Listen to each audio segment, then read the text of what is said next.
el pasaje de Romanos capítulo 6. Vamos a continuar con nuestro estudio de Romanos. Y hoy vamos a cubrir los versículos en 2 domingos, el 19 hasta el 23, de la cual vamos a dar lectura. Quiero antes entregar al Señor esta mañana, realmente que Él nos hable en nuestro corazón esta mañana. Gracias, Padre, por esta hermosa mañana. Hemos cantado canciones con contenido teológico impresionante, Señor.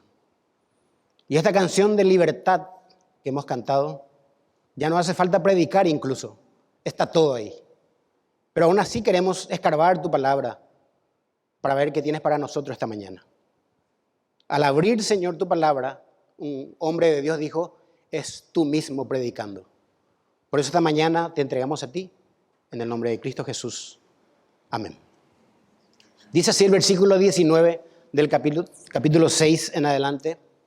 Hablo como humano por vuestra humana debilidad, que así como para iniquidad presentasteis vuestros cuerpos, vuestros miembros, para servir a la inmundicia y a la iniquidad, así ahora, para santificación, presentad vuestros miembros para servir a la justicia. Porque cuando erais esclavos del pecado, erais libres acerca de la justicia. Pero, ¿qué fruto teníais de aquellas cosas de las cuales ahora os avergonzáis? Porque el fin de ellas es muerte. Mas ahora habéis sido libertados del pecado, hechos siervos de Dios, y tenéis por fruto la santificación, y como fin la vida eterna. Porque la paga del pecado es muerte, mas la dádiva de Dios es vida eterna en Cristo Jesús, Señor nuestro. Al hacer este estudio, un poco para ilustrar, pensé que cuando uno observa a un feroz elefante que está atado y sujeto a una pequeña estaca y una fina cadena, queremos saber por qué está así el elefante. Haciendo esto, tira para afuera todo. ¿Pero por qué sucede esto? Es porque el animal cree que esa cadena aún tiene poder sobre él. Claro, porque desde muy pequeño fue acostumbrado a ser dominado y atado y sujetado a ella. Por ahora él posee otra fuerza, y el día que él decida podrá liberarse de su atadura. Bueno, creo que es una clara ilustración de lo que el pecado es en la vida del hombre, que mientras lo pueda el pecado, lo va a tener atado y esclavizado. Y lo espantoso del pecado es que a sus esclavos los tiene anestesiados para no ver ni sentir sus consecuencias inmediatas hasta lograr su propósito y dar su paga a su servidor, que es llevarlo al infierno. Antes de venir a Cristo, los cristianos, los creyentes, éramos esclavos del pecado. En realidad, algunas veces parece que seguimos siendo esclavos de nuestros pecados. Vamos a ver por qué esto. Algunas veces parece que seguimos siendo esclavos de nuestros pecados. Y es lo que el apóstol Pablo enfatiza a sus oyentes en Roma, que ellos han sido libertados del pecado gracias al evangelio de Jesucristo, lo que hemos cantado, y que ahora debían de demostrar esa libertad con la práctica en la vida cristiana. Por eso el título del sermón, la proposición que tengo esta mañana, dice así, y quiero que escuchen: el creyente ha sido libertado del pecado para ser un siervo de la justicia. Pasó a otro campo, estaba acá.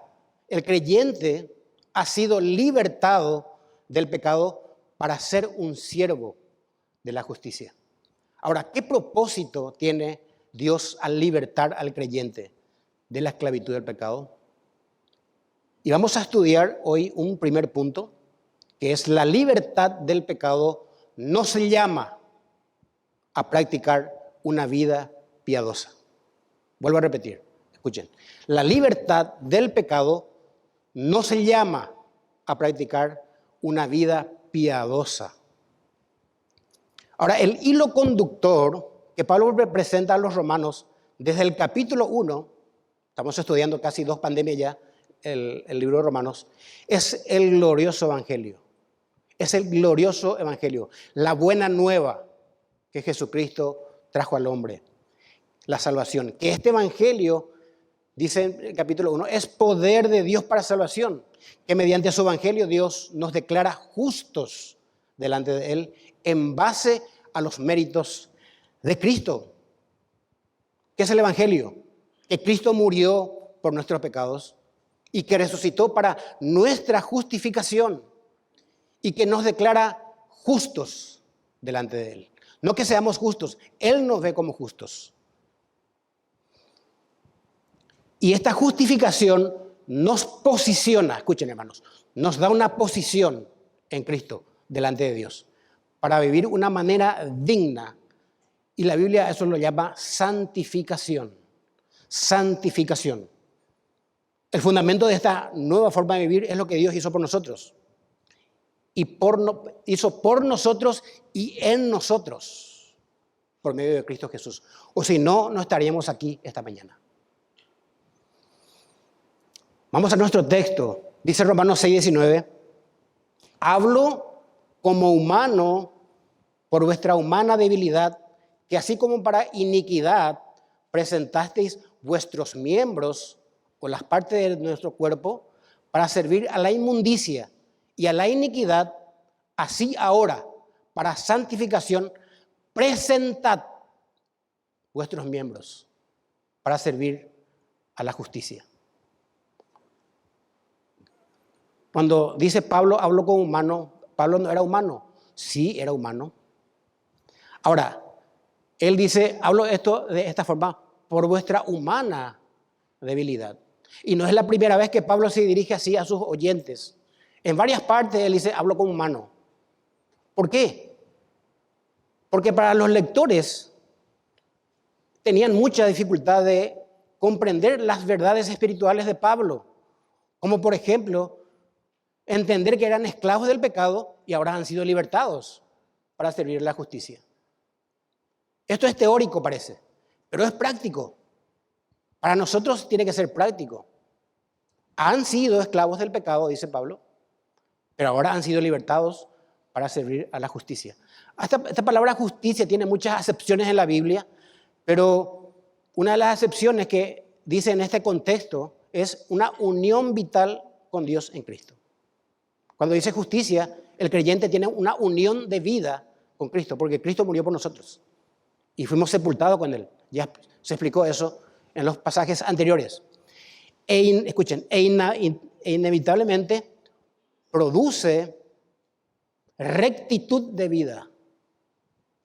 Esto es conformidad a la voluntad de Dios. La justicia tiene que ver con lo que Dios exige de nosotros. Tiene que ver con lo recto, lo justo, lo bueno, la rectitud, la integridad. Ahora, este término, por nuestra humana debilidad, cuando dice a sus lectores, Pablo, es una advertencia de que todos los creyentes deberíamos asumir que poseemos una humanidad débil y pecaminosa. Tenemos que estar conscientes de esto. Es bueno estar alerta y entender de que somos débiles. Aunque hayamos sido redimidos por Cristo, tenemos una nueva naturaleza, nuestro viejo hombre murió, pero tenemos todavía este cuerpo no redimido que es tentado en todo instante de nuestras vidas. Y que constantemente, todos sabemos, es atacado por el pecado. Constantemente. Ahora, por esa razón, escuchen, por esa razón Dios nos pide que constantemente les presentemos nuestros cuerpos en sacrificio vivo, dice Romanos. Así que, hermanos, os ruego, por la misericordia de Dios, que presentéis vuestros cuerpos en sacrificio vivo, santo, agradable a Dios, que es vuestro culto racional. No dice el texto que debemos presentar nuestro espíritu. Ya ha sido redimido al morir el hombre viejo en nuestra vida. Eso ya ha sido redimido. Pero le pide a los creyentes que presenten sus cuerpos en sacrificio vivo. Este cuerpo de pecado que aún no ha sido redimido. La redención completa de nosotros va a ser cuando Cristo venga y este cuerpo sea glorificado y tengamos un cuerpo igual al de Cristo. Esta palabra sacrificio vivo tiene que ver con que el sacrificio es sinónimo de morir. Todo sacrificio muere. Es lógico.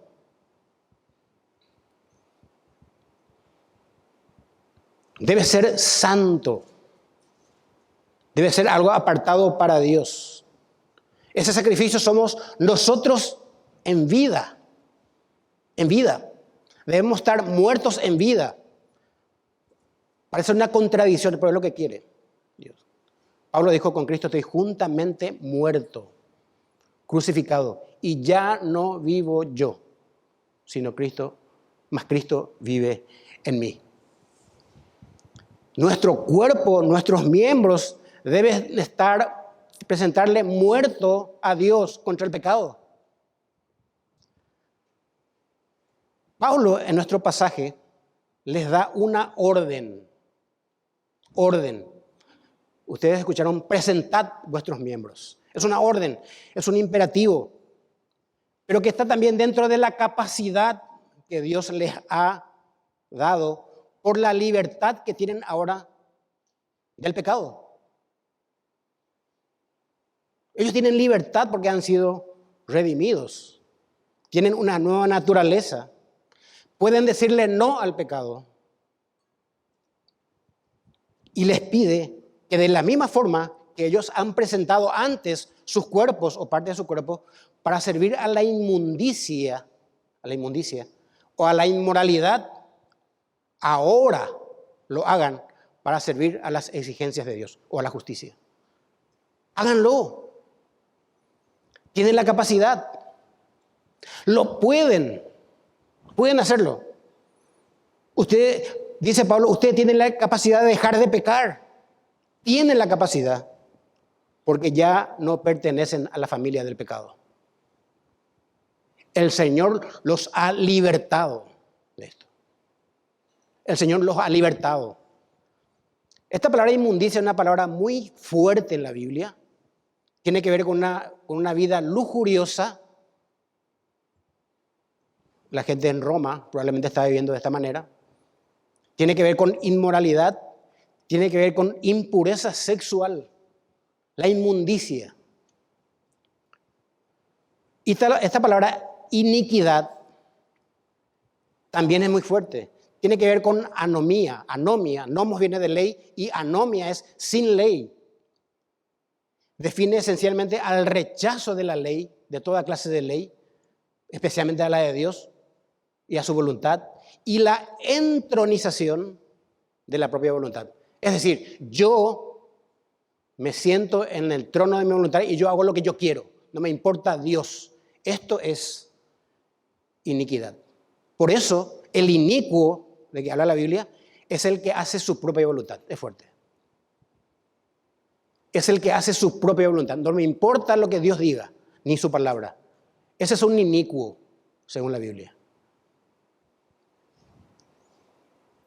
Un hermano me comentó que cuando recién se convirtió, después de mucho tiempo, unos meses antes de las fiestas de fin de año, él me dijo lo siguiente: es la primera vez que voy a festejar la Navidad del Año Nuevo sin emborracharme.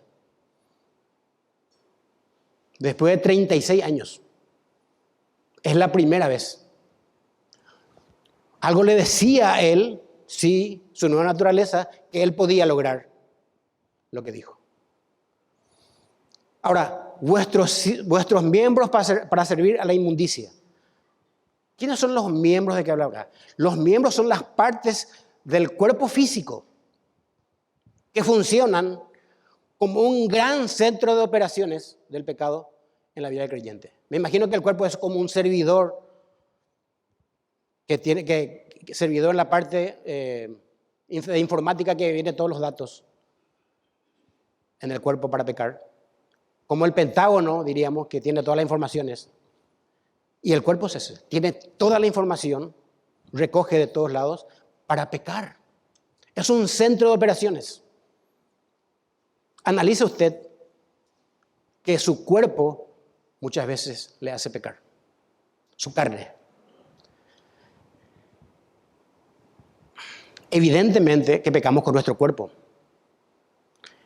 Con una seña, con las manos sin hablar, podemos ofender a alguien. Yo hago una seña acá y le puedo ofender a todos ustedes. Y esa es la parte del cuerpo. Ni qué decir, hermanos, con la lengua, que ofendemos siempre. Como dice Santiago, el que no lo hace es un hombre perfecto. Analice usted en la semana, yo también, cuántas veces habló de su prójimo. Esa lengua que nos hace pecar diariamente. Eso, dice Pablo, presenten a Dios como sacrificio vivo. Ahora, algo interesante dice Pablo. Van a predicar este pasaje, pero quiero tocar este pasaje ya en el 7:18, ahí ustedes tienen. Pablo está consciente de esto y dice, yo sé que en mí, dice Pablo, esto es en mi carne, no mora el bien. No mora el bien. Está podrido. Porque el querer el bien está en mí. Yo sé que tengo que hacer lo bueno. El Espíritu Santo me dice y su palabra. Pero no el hacerlo. Porque esta carne, esto que nosotros vemos, que ustedes ven de mí y yo veo de ustedes, está rebelado contra Dios. Se revela a Dios. El creyente debe estar consciente de esta realidad bíblica. Que cuando Pablo dice que en su carne no mora el bien, se refiere a la naturaleza ligada a esta tierra, a este cuerpo mortal, encarcelado todavía en una condición humana no redimida. Vivimos aún en este cuerpo de pecado. Y Pablo dice, presenten eso al Señor. Presenten. Esta palabra carne, sarx, S-A-R-X, es el aspecto físico de una persona, distinguiéndola del alma inmaterial, a menudo entendido como el asiento de pecado que se revela contra Dios, como dije. Esta carne no quiere hacer la voluntad de Dios. Que levante la mano el que a la mañana temprano salta de la cama y dice, voy a leer mi Biblia y voy a orar por todos los miembros de la iglesia IBG. Saltando, pero no, hermanos, el que dice esto va a mentir. Es una lucha tremenda contra esta carne, si hace frío peor, para levantarnos a leer y a orar su palabra, a orarle a Dios y leer su palabra. Porque esta carne se revela contra Dios. Ahora, ¿por qué decimos que la práctica de una vida piadosa estaba al alcance de ellos? Decimos esto por el contexto. Darwin ya leyó al principio. Romanos 6:11, ustedes tienen ahí. Lean. Dice, así también vosotros considérense muertos al pecado. Lo que pasa es que cuando pecamos nosotros nos consideramos vivos para el pecado. Pero Pablo dice, muertos al pecado, pero vivos para Dios en Cristo Jesús, Señor nuestro. Y en el 17, versículo 17 dice, pero gracias a Dios, esta es la afirmación bíblica, gloriosa, gracias a Dios, que aunque erais esclavos del pecado, habéis obedecido de corazón, la palabra de Dios, a aquella forma de doctrina, la Biblia, a la cual fuisteis entregados a la enseñanza de la palabra y libertados del pecado. libertados del pecado. Vinisteis ahora a ser siervos de la justicia. Ahora son siervos de la justicia. Tenemos otro amo. Antes era el pecado. Y aún no quieren servirle todavía, servirle el pecado. Esta palabra libertados es muy importante. Dios nos libertó del pecado. No estaríamos acá si no. Y esto nos enseña la hermosa doctrina de la gracia, porque esta palabra está en un verbo pasivo, que nosotros hemos recibido la acción de Dios. Dios nos libertó. ¿Cuánta gente quiere liberarse hoy de la esclavitud del pecado? Los domingos vemos personas que están durmiendo en la vereda, se quedó anoche, que están esclavos del pecado y están siendo llevados al mismo infierno. Pero nosotros, lo que hemos sido libertados por Dios, hoy podemos decirle gracias, Señor.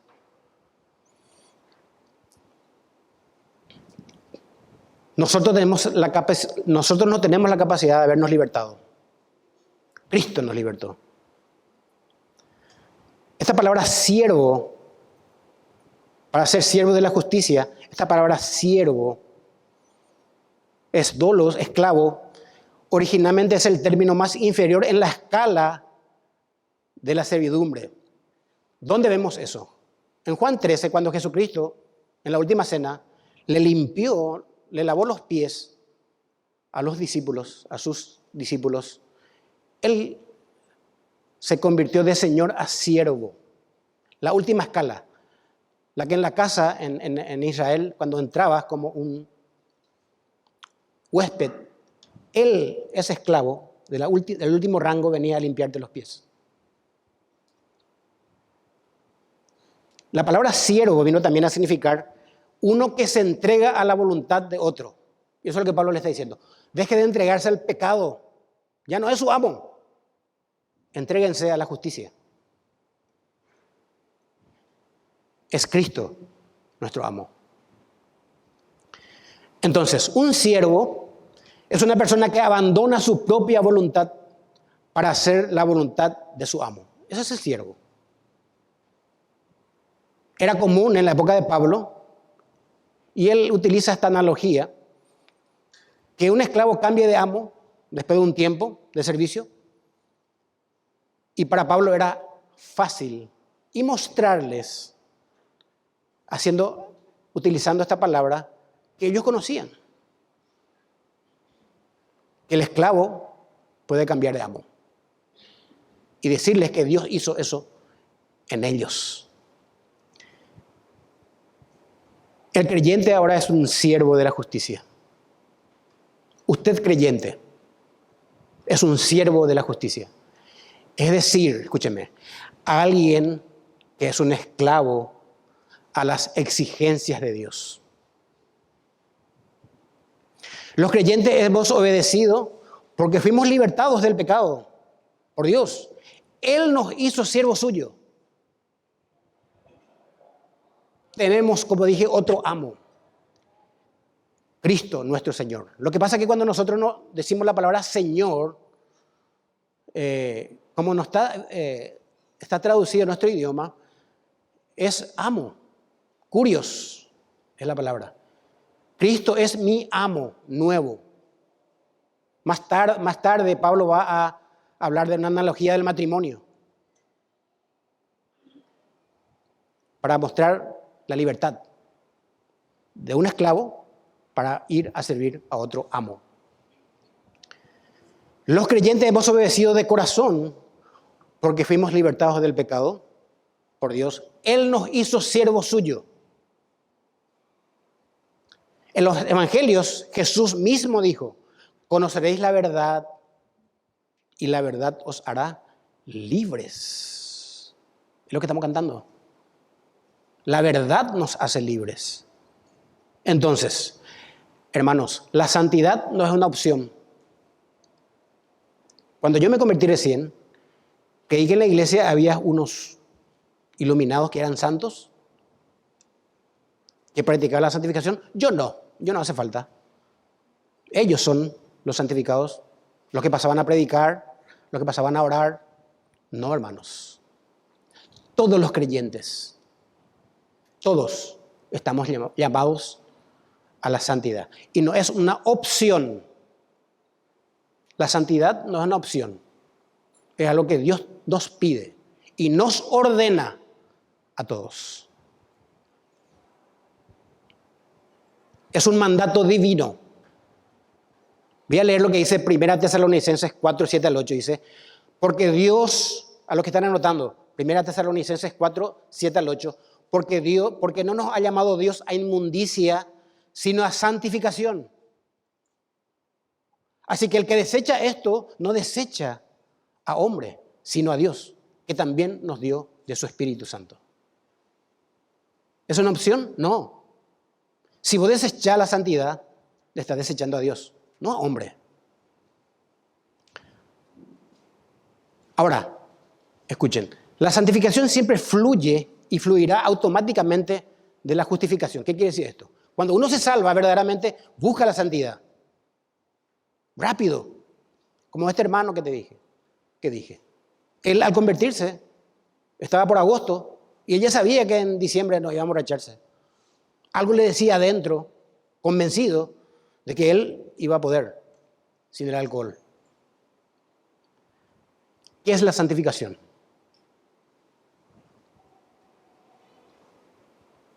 J.C. Ryle, un teólogo, dice, la santificación es esa obra espiritual interior que el Señor Jesucristo obra en un hombre, en una persona, por medio del Espíritu Santo, cuando le llama a ser un verdadero creyente. Repito, la santificación es esa obra espiritual interior que el Señor Jesucristo obra en la persona por medio del Espíritu Santo cuando le llama a ser un verdadero creyente. En la vida del verdadero creyente, hermanos, hay un antes y un después. Analice su vida.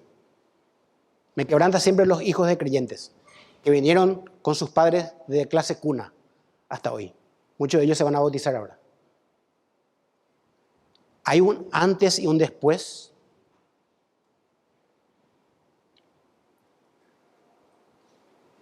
Si no hubo justificación o si no hubo salvación, tampoco habrá santificación. Nunca empezó.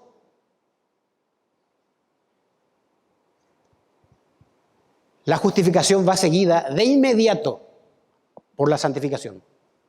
No me voy a esperar, hoy es junio, hoy me convierto y en diciembre, a partir de ahí voy a empezar a santificarme. No, es algo que fluye de adentro y busca las cosas espirituales. La justificación va seguida de inmediato por la santificación, puesto que Dios envía el Espíritu de su Hijo a los corazones de los suyos, tan pronto como son salvados, y ese Espíritu es el de la santificación. Es decir, que aquella persona que fue justificada o salvada por el Señor rápidamente empieza a buscar las cosas espirituales. Ha cambiado los valores de su vida. Hoy tiene nuevas expectativas. Por supuesto que sí, porque somos una nueva naturaleza, una nueva creación. Dice, de modo que si alguno está en Cristo, nueva criatura es. Las cosas viejas pasaron. He aquí, ahora, todas son hechas nuevas. Todas son hechas nuevas. Entonces, Dios, por medio de la justificación, no solo nos declaró justos delante de Él, sino que también hizo la conexión entre la cruz de Cristo y nuestra forma de vivir, nuestro estilo de vida. Esta unión debe manifestarse en nuestro diario vivir, no los domingos. No los domingos. ¿En qué consiste la doctrina de la santificación? Es una hermosa doctrina. Es separación para vivir una consagración. Richard habló de este tema, que yo no tengo que esperar ninguna actividad para quemar un palito y consagrarme. Eso tenía que ser mi estilo de vida.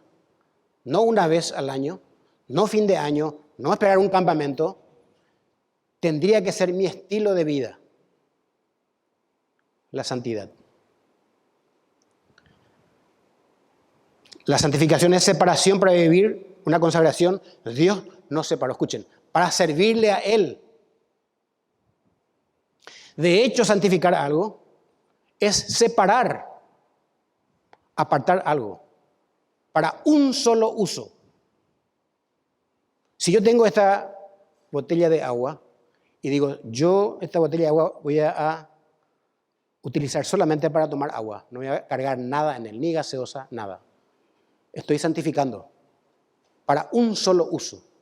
Dios nos apartó para que Él nos utilice. Piense esto. Ahora, en la vida del creyente, la santificación tiene 3 etapas y voy a decirlo rápidamente. Hay una primera etapa que tiene un comienzo definido en la regeneración. Vinimos a Cristo, hemos nacido del Espíritu y ahora tenemos otras prioridades. Hay un cambio moral definido rápido. Dejamos practicar ese pecado que estamos practicando. Pablo dice, nos salvó mediante el lavamiento de la regeneración, nos limpió y nos renovó por el Espíritu Santo. Una vez que hemos nacido de nuevo, no podemos continuar pecando como un hábito o estilo de vida. Porque el poder de la nueva vida espiritual dentro de nosotros nos guarda, escuchen, de ceder ante la vida del pecado. De ceder ante la vida del pecado. Dice 1 Juan 3:9, todo aquel que es nacido de Dios, el creyente, no practica el pecado, no es un hábito, porque la simiente de Dios, Jesucristo, permanece en él y no puede pecar porque es nacido de Dios. No puede pecar habitualmente porque es nacido de Dios. Estar muerto al poder dominante del pecado significa que nosotros como cristianos, escuchen, en virtud del poder del Espíritu Santo y la vida de resurrección de Cristo, obrando dentro de nosotros, tenemos el poder de vencer la tentación y la seducción del pecado. El creyente huele el pecado y evita. Evita.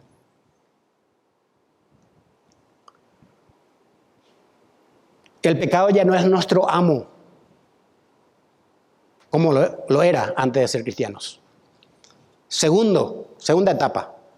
La santificación va en aumento a lo largo de la vida. Dios nos está santificando, nos está purificando. Aunque el Nuevo Testamento habla de un comienzo definido de la santificación, estamos en un proceso que continúa a lo largo de nuestra vida cristiana. A lo largo. Pablo dice a sus lectores que han sido liberados del pecado y que deben estar muertos al pecado, pero vivos para Dios. Él, no obstante, Pablo reconoce que el pecado permanece en sus vidas, como dije, en los miembros, de modo que los insta a que no permitan que el pecado reine en ellos y cedan al pecado.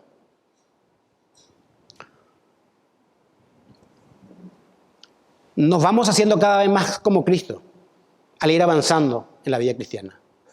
Yo puedo preguntarle a las personas que son fieles que ni se dieron cuenta cuando dejaron tal hábito. Pero pasó. Ni se dieron cuenta. Yo dejé de practicar esto. Antes yo hacía esto y ahora no hago más.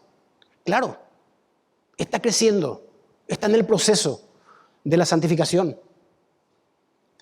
Pablo dice, hermanos, yo no pienso que yo mismo ya haya logrado.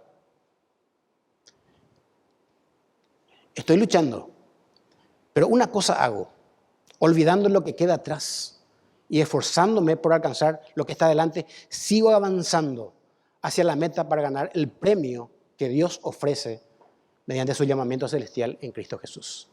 Yo voy tras la corona, dice Pablo. El autor de Hebreos es más despiadado cuando dice, despojémonos de todo lastre, de todo peso que nos estorba.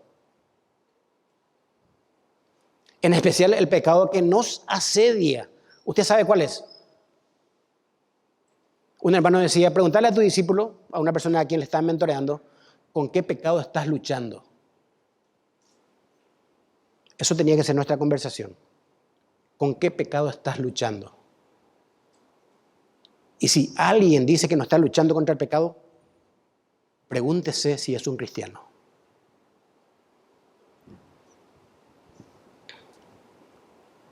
Dice Pedro, más bien sean ustedes santos en todo lo que hagan, como también es santo quien lo llamó. Un escritor, un teólogo buenísimo, dice, Martin Lloyd-Jones escribió, al proseguir ustedes a vivir esta vida de justicia y ponerla en práctica con todas sus fuerzas y energías, todo el tiempo que lo hagan, descubrirán, dice él, que el proceso que antes se daba de continuo, el pecado, en el cual ustedes iban de mal en peor y se iban volviendo cada vez más viles, se ha invertido por completo. Ahora ustedes se irán haciendo cada vez más limpios, cada vez más puros, cada vez más santos y cada vez más conformados a la imagen del Hijo de Dios. Si yo tengo agua sucia en esta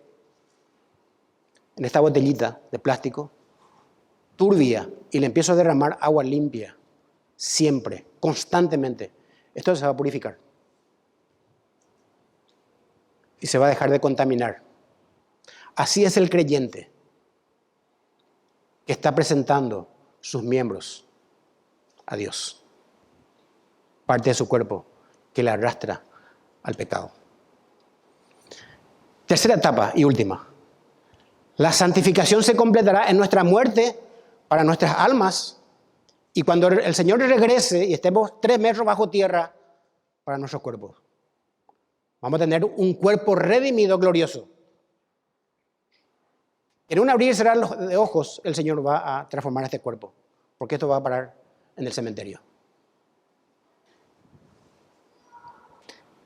Debido a que el pecado todavía permanece en nuestros corazones, aunque nos hayamos hecho cristianos, nuestra santificación nunca se completará en esta vida.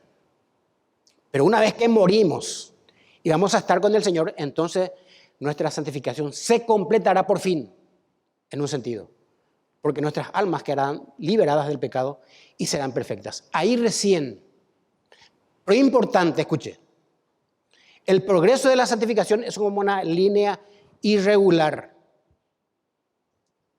así como el de la pandemia, irregular, indicando que el crecimiento de la santificación no es siempre una línea recta y ascendente, ojalá, pero no es así, sino que en el progreso de la santificación sucede algunos momentos, mientras que en otras ocasiones nos damos cuenta de que estamos teniendo algo como de retroceso.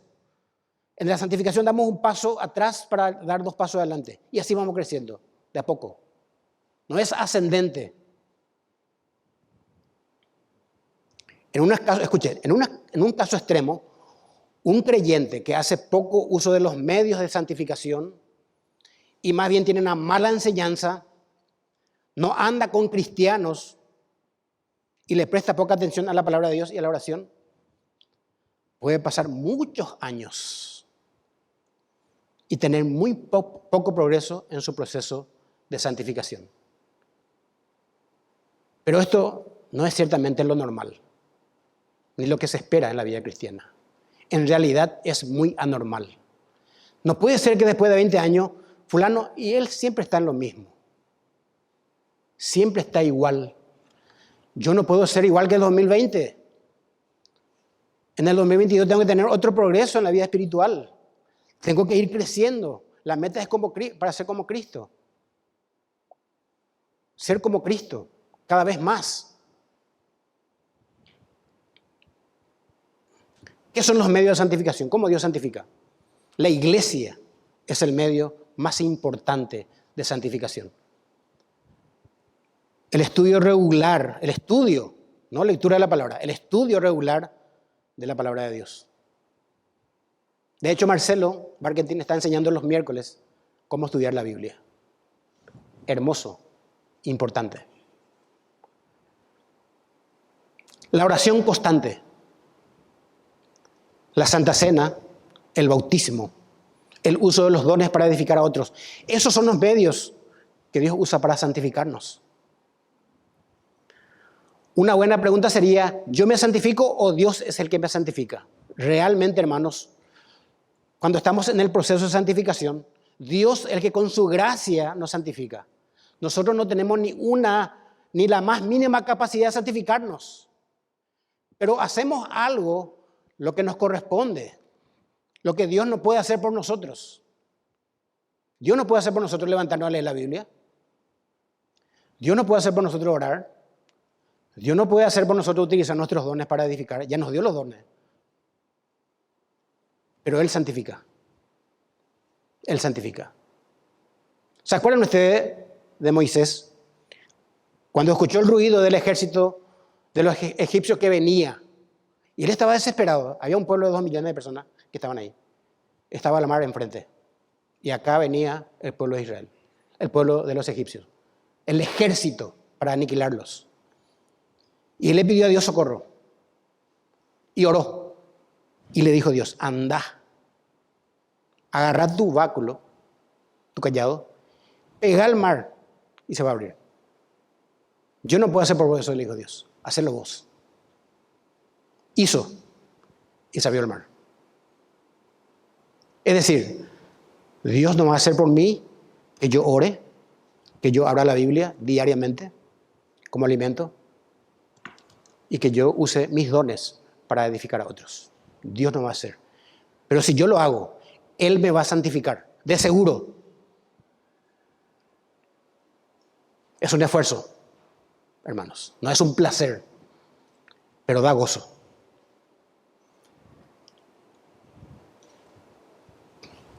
Algo interesante, Pablo afirma esto en 1 Corintios 15:10, donde dice, pero por la gracia de Dios soy lo que soy, dice Pablo. No por mi capacidad. Y su gracia no ha sido en vano conmigo. Antes he trabajado más que todos ellos, pero no yo. Esto es lo importante, no yo. Sino la gracia de Dios conmigo. Su gracia nos empuja. Wayne Grudem dice, la santificación es una obra progresiva de Dios y del hombre que nos lleva a estar cada vez más libres del pecado, cada vez más, y que seamos más semejantes a Cristo. En nuestra vida real, ahora. Ahora, ¿qué es presentar nuestros miembros a Cristo? ¿Cómo se hace eso? Para santificarnos. Bueno, aparte de que el verbo presentar o presentad es un imperativo, es una orden, es un mandamiento, presentar da la idea de que debo llevar mis miembros, lo que me hace pecar, a la presencia de Dios o dedicarle a Él mis miembros. ¿Se acuerdan que Job dijo que sus ojos no mirarían a una mujer para desearle? Él consagró sus ojos. Imagínense hasta dónde llegó Job. A los hombres le digo. Job consagró sus ojos para no mirar cosas indecentes. Es una lucha. Es una lucha.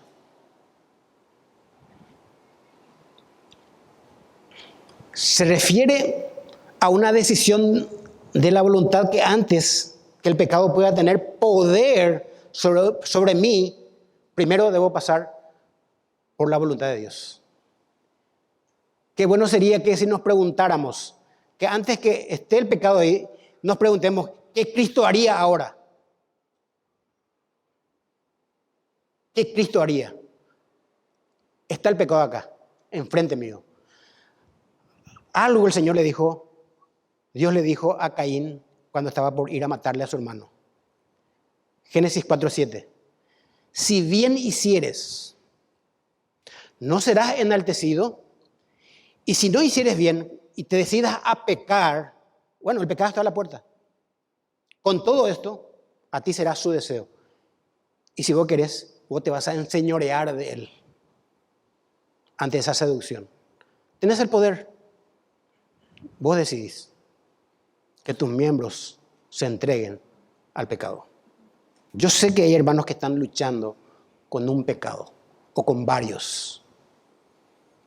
Cree, hermanos, como ese elefante, que tenés la fuerza del Señor, la libertad. Hace esto, el elefante iba a tirar la cadena, la cadenita que tiene, una pequeña estaca que está ahí. Porque somos libres del pecado. Escuchen, hermanos, y si ustedes me ven pecar a mí, dígame, no tenemos excusa para pecar.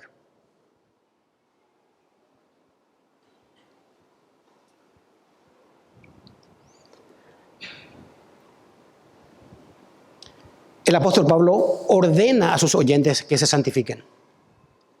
La única forma de santificarnos para Dios es presentar nuestros cuerpos para servir a la justicia, a las exigencias de Dios. Entonces, ¿cuál es el propósito de Dios al libertarnos del pecado? ¿Salvarnos nomás y dejarnos ahí? No. Dios quiere que le sirvamos a Él. ¿Ustedes se acuerdan en el Éxodo capítulo 7, 16? Cuando Moisés se fue a decirle al faraón, che, dejar ir al pueblo de Dios, nosotros tenemos que irnos, ya es la hora. Dice 7:16, y dile, Jehová el Dios, escuchen, de los hebreos me ha enviado a ti diciendo, deja ir a mi pueblo para que me sirva en el desierto. No que le dejen del desierto a su suerte, no, yo quiero que Él me sirva a ese pueblo.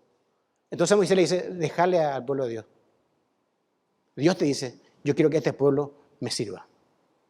Y he aquí que hasta ahora no has querido oír, le dice Moisés al faraón. Esto es lo que Dios hizo, hermanos, al librarnos del pecado.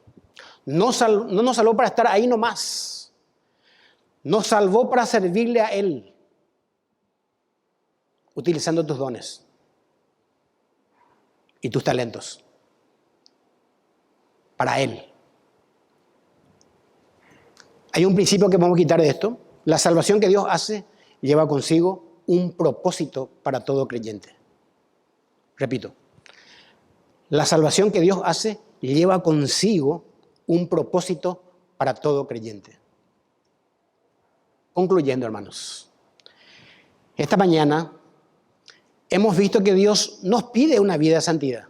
Nos pide. Porque la salvación que Él hizo a nuestro favor tiene un propósito. Escúcheme.